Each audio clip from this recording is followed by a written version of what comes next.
Peggy 7.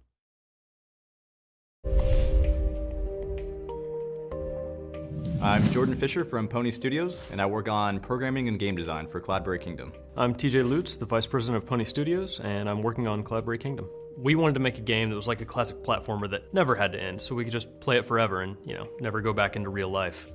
TJ and I met way back in first grade.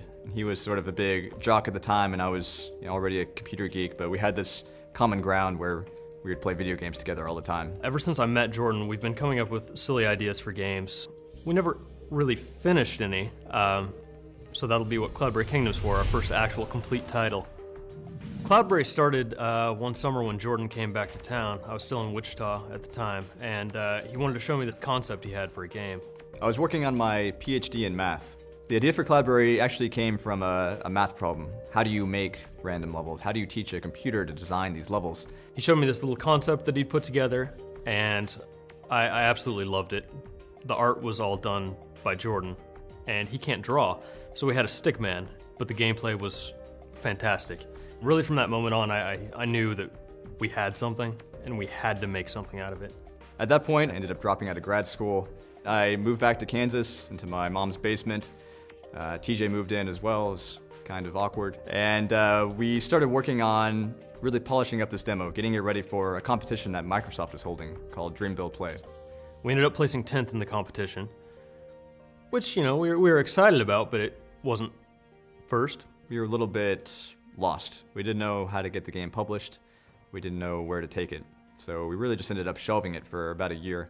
Jordan went off to complete his degree. I went off to get more money because we ran out on the first try. I finished my PhD and I got a job out in New York, but it really just wasn't what I wanted to do with my life. And the sort of turning point was one day when I just told him I was quitting and really just started working full-time on CloudBerry. So I immediately started persuading TJ that he needed to quit his job too and move out to New York City. When Jordan first gave me the phone call that he had, quit his job and he's wanting to finish CloudBerry, I was a little concerned, I guess is the best way to put it. So it took a couple months of convincing, but I finally got him to sell everything and put all of his money into the company. At this point, we'd been working on the game for almost 3 years, but we decided to draw it out a little bit more and redo everything. The mechanics of the game were just gorgeous, but when it came to the art and the overall packaging, it wasn't ready. So we ended up turning to Kickstarter. We got a lot of positive feedback. A lot of people seemed to really enjoy the game. So we brought on a really amazing art studio, Tiger Hair Studios. That's when our support really exploded for CloudBerry. And we took the game out to E3 once we were happy with it, and Ubisoft saw it and was really excited about it. We partnered up, and they've been helping us get distribution deals and all sorts of stuff ever since. Ubisoft has been really accommodating in terms of letting us stay indie and have complete control over our IP and game design, while at the same time really helping us focus on marketing and distribution and all those things that as indies we just don't have the expertise and manpower to take care of on our own. When I started working full-time on CloudBerry, I knew I needed a lot of help. We met Michael, who's our biz guy, and he really just started trailblazing for us. Me and my friends used to daydream about making games and testing games. So when I met Jordan and the opportunity arose, I jumped on it. There have been 2 programmers working on the project, me and Oleg Kozhushnyan. We can't actually say his name, but it's something Russian. Making games is all I've ever wanted to do. It's one of the main reasons why I got into programming in the first place. It's almost impossible to make a game on your own, and it's just so much more rewarding to work with a great team to bring your game to life. TJ and I have been working on this game for 4 years together.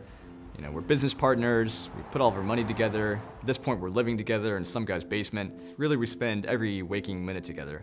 But still, it's really great to have your best friend working on this project and just covering your back whenever you're messing up. Without Jordan, really, there's no way I would even be here. I'd still probably be working construction and hating being in Kansas. What I'm really excited about is seeing how far human players can go. We can see the computer beat really crazy levels, but I really want to know how far will CloudBerry push gamers? It draws people in that aren't really even gamers.